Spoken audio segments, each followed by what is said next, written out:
Baik, perkenalkan nama saya Donis Danwijaya dengan NIM 221134069. Kali ini saya akan membahas modul ajar yang sudah saya buat dengan judul penerapan model pembelajaran Inquiry Learning fase B kelas 4.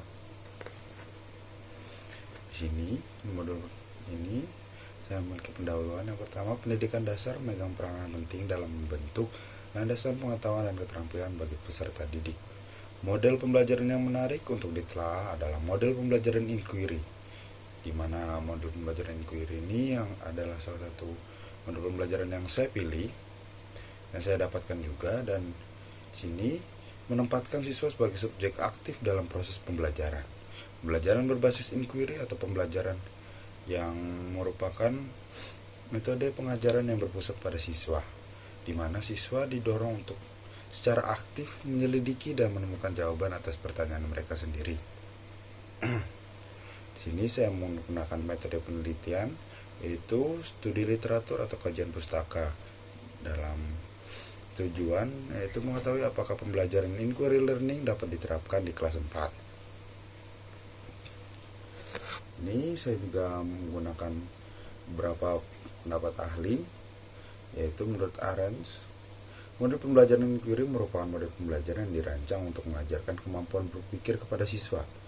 Menurut Thohir di 2020, model pembelajaran inquiry merupakan pembelajaran atau penyelidikan berbasis masalah yang berlangsung melalui pencarian kebenaran atau pengetahuan dan memerlukan pemikiran kritis dan kreatif serta kemampuan menggunakan intuisi. Menurut Juniati dan Widiani, model pembelajaran berbasis inquiry merupakan salah satu cara untuk melakukan inovasi proses pembelajaran bagi siswa. Penggunaan model inquiry menyebabkan kegiatan belajar menjadi lebih menyenangkan dan pada akhirnya mempengaruhi pemahaman konsep yang ditemukan. Dan menurut Meta Putri dan Garmina, pembelajaran inquiry terbimbing melibatkan anak-anak yang membuat hubungan antara apa yang mereka yakini sebelumnya dan bukti baru, menggunakan proses dan teknik inquiry untuk menghasilkan dan menguji ide-ide baru untuk pemahaman yang lebih baik. Jadi, menurut beberapa tanggapan ahli tersebut, dapat disimpulkan bahwa dari pengertian beberapa ahli, model pembelajaran inquiry adalah pendekatan pembelajaran yang dirancang untuk mengembangkan kemampuan berpikir siswa melalui proses penyelidikan, pencarian kebenaran, dan pemecahan masalah secara aktif. Tujuan utamanya adalah untuk mengembangkan kemampuan berpikir kritis, kreatif, dan analitis siswa, serta meningkatkan pemahaman konsep yang ditemukan. Di sini, model pembelajaran inquiry learning karakteristiknya ialah yang pertama, berpusat pada siswa, berbasis pada pertanyaan, dan berorientasi pada aktivitas, serta berbasis penelitian.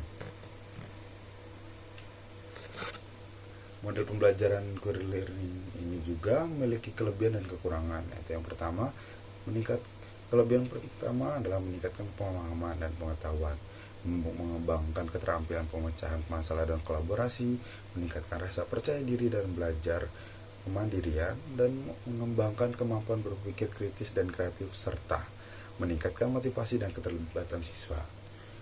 Pada model ini pun terdapat kekurangannya, yaitu kekurangan dalam mengendalikan kegiatan dan hasil guru berperan sebagai fasilitator. Kedua, kesulitan perencanaan dan waktu. Yang ketiga, tidak semua siswa akan beradaptasi dengan cepat karena siswa juga memiliki daya tangkap yang berbeda-beda, dan juga yang terakhir yaitu kurang efektif untuk semua bahan. Inquiry learning ini memiliki sintaks, yaitu yang pertama, orientasi pada masalah, yang kedua, merumuskan masalah, yang ketiga juga merumuskan hipotesis, selanjutnya mengumpulkan data, menguji hipotesis, merumuskan kesimpulan, dan implementasi model pembelajaran inquiry learning pada pembelajaran IPA SD materi siklus air kelas 4. Di sini saya menggunakan materi siklus air karena fase B kelas 4 di IPAS. Pertama, kegiatan yang saya pilih adalah guru akan mempersiapkan tampilan video yang menjelaskan fenomena siklus air yang terjadi. Dan juga guru akan mempersiapkan beberapa bahan untuk menguji percobaan. Yang pertama, botol kaca bertutup, es batu, dan air panas. Di sini sesuai dengan sintaks. Yang pertama, perumusan masalah.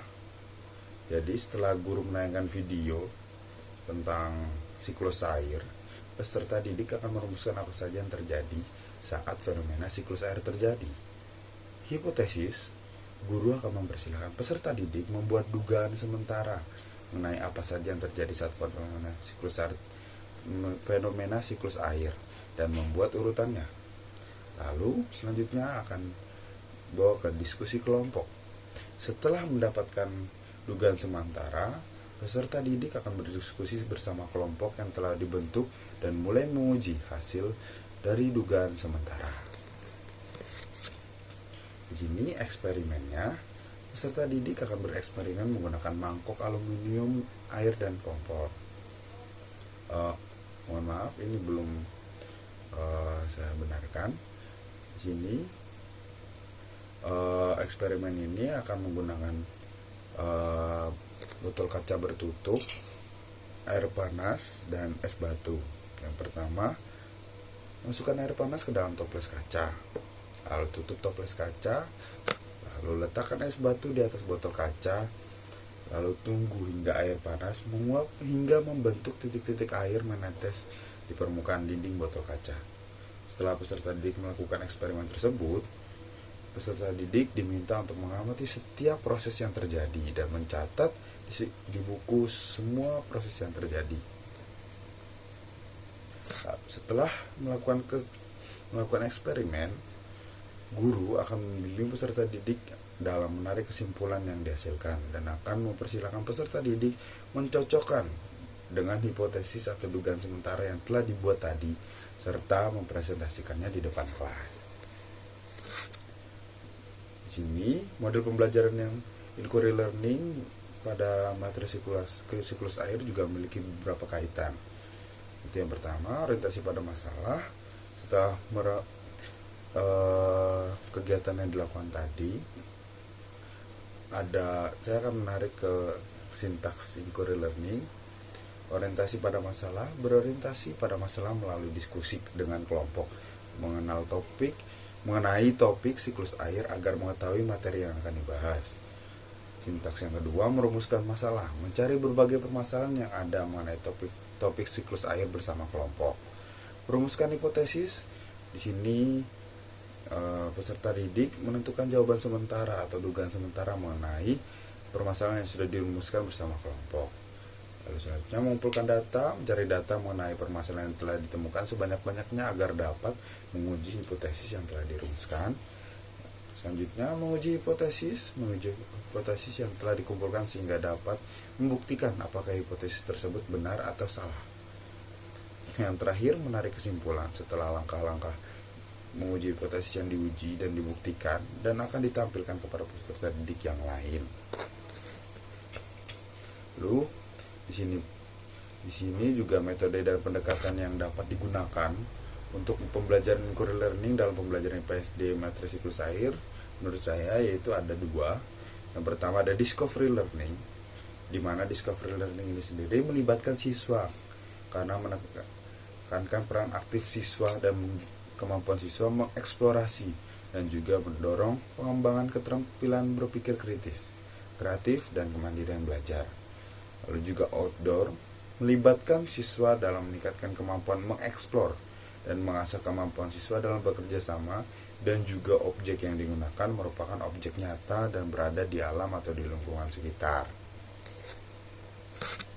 Sekian penjelasan tentang modul yang saya buat dan pemahaman tentang yang saya buat. Terima kasih dan sampai jumpa.